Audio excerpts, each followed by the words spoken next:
Hello and welcome to MFA 608 Editing and Coaching at Southern New Hampshire University. My name is Jason Morgan, Jason Lloyd Morgan if you want to get crazy.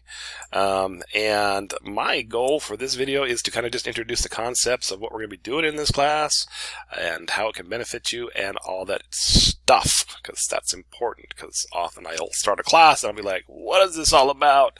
I can read the description, but it's helpful to have a little more of an explanation. So really, this course is actually I really enjoy this course for several reasons, because it's very practical in a lot of ways. Let's start off with this concept of editing. Okay, well, ooh, look at that, blue. Anyway, words are basically just ideas made manifest, and what one word means to me may mean something different to you based on any number of factors. So when we talk about the word editing, that may mean one thing to you and may mean something to somebody else. If I were to ask the class and say, hey, what's the difference between editing and revising? Some students may say, well, it's the same thing. And some students say, oh, no, there's quite a bit of a difference. So really, a big part of this class is just helping understand what the concepts of editing are, what the different types of editing services are available, and in the professional world. Okay, and there's also different types of coaching. We're going to talk about coaching and mentoring and how that relates to different things. Now, really, this class looks at editing and coaching as really kind of career options for a lot of folks who maybe not, consider that to be a thing. A lot of us who take these MFA courses want to be writers. Some of us want to be teachers. There's all sorts of different things you can do with an MFA degree in creative writing. It really opens up a lot of doors. Some people have no interest in either one of these, yet if they're going to be writers, they're going to be dealing with an editor and more than likely be dealing with a coach at some point in time. So it's important to understand who you're working with and what they're dealing with, so you can understand their point of view and perspective, and that'll help your relationship, which will only make things better overall.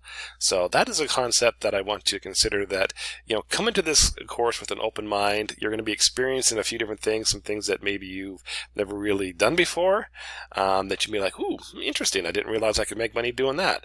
There's going to be some things you'd be like, oh wow, this is a thing? Yeah, I don't want to do that. But at least you'll get a chance to experience and test it out here in a basically a safe setting, and maybe help you kind of hone in more of what you want to do, both in the short term and in the long term. So this is really kind of a very beneficial course in that regard. So basically how it works is, again, each module, I will have a video posted under the announcements that will explain, it will walk you through step by step what we're doing for that week. Please watch those videos.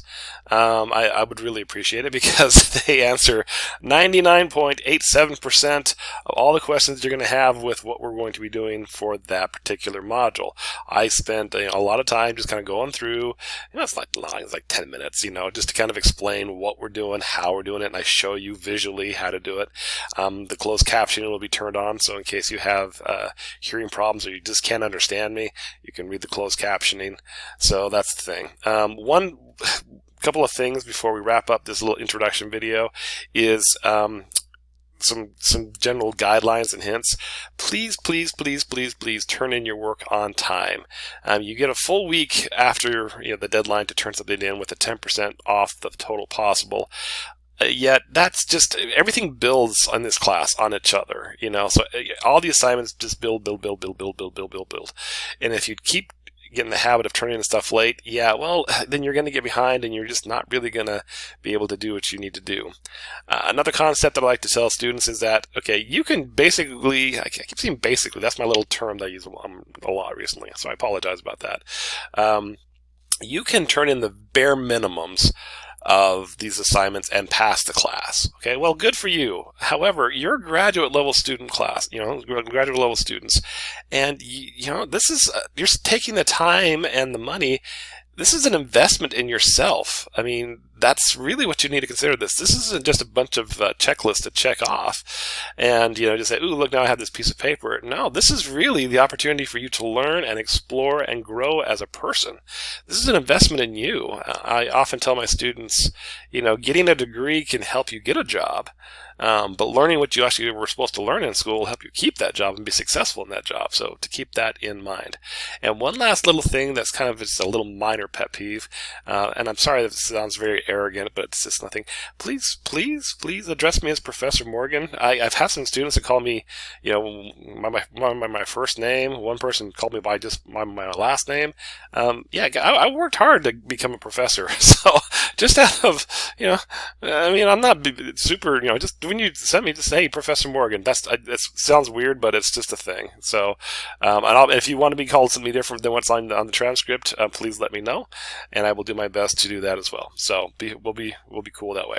All right, and at any time, please email me with questions. My email is right there. I check my email several times a day, and I will definitely respond to you within 24 hours. So, okay, let's go on and have a fantastic class.